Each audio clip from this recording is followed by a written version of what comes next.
people pursue advantage. And advantage, by its very nature, is fluid. One day, you are the dominant player on the board, the gravitational center around which others orbit. The next, a new force emerges, more useful, more valuable, more threatening. And in that precise moment, loyalty subtly, instinctively, shifts. That friend who once sang your praises begins to whisper behind your back. That ally who swore eternal support stops returning your calls. That lover who once uttered, "forever," starts to withdraw, their gaze wandering to someone else. They don't betray you because you failed them. They betray you because they perceive a greater gain from someone else. And the depth of your shared history? It becomes utterly irrelevant. In the brutal arena of power, history is merely a memory, and people will ruthlessly rewrite it in a heartbeat if it serves their immediate survival. Machiavelli's chilling admonition, never trust in affection alone.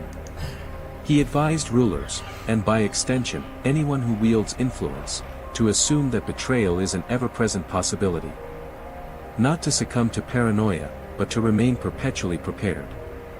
The gravest error you can commit is to presume loyalty is a permanent fixture. Because here's the unvarnished truth. When your power wanes, so too does their loyalty.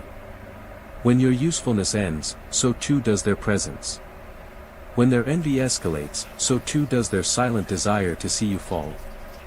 This isn't cynicism. It's psychological realism.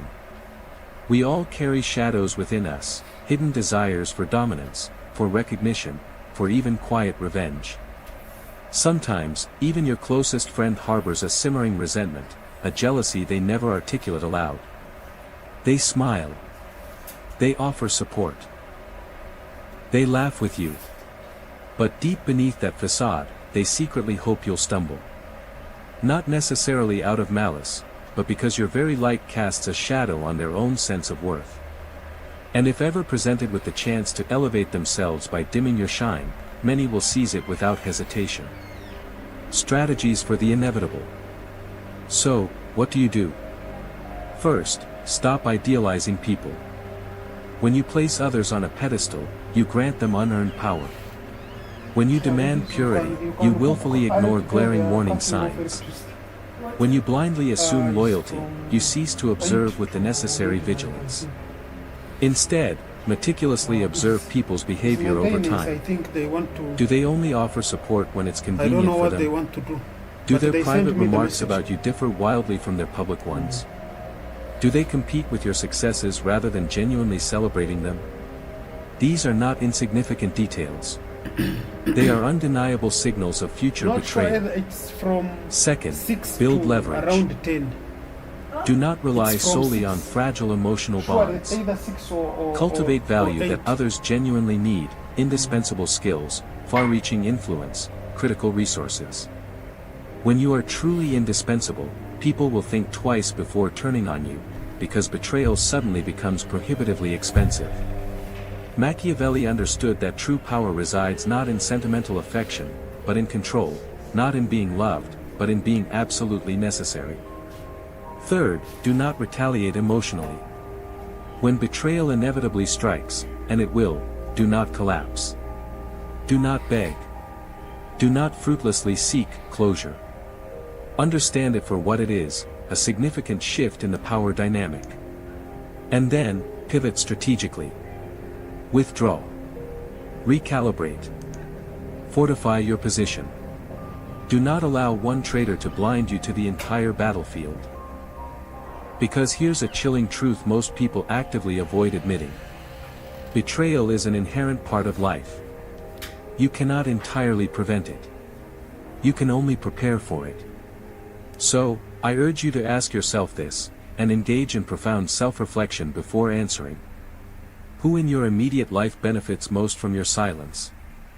Who in your inner circle would feel a quiet sense of relief if you experienced a significant setback? Who do you trust simply because confronting the truth would be too uncomfortable? Pause.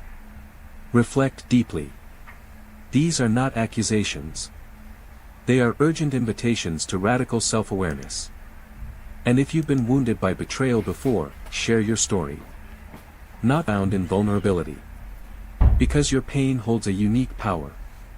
And your scars are not weaknesses. They are your armor. The solitude of power. If you're still watching, still clinging to the notion that loyalty is a guaranteed constant, ask yourself this. If everything you offered disappeared tomorrow, your status, your resources, your perceived usefulness, who would genuinely remain? That is your answer. That is your unvarnished truth. And if you've navigated life expecting universal fairness, expecting your kindness to be repaid with unwavering devotion, expecting friends to remain steadfast when power dynamics shift, then you are not living in the real world. You are dwelling in a dream. Machiavelli's chilling warning echoes through time, never trust. You ascend, and suddenly, a hush falls over the room. Not out of reverence. Not out of awe.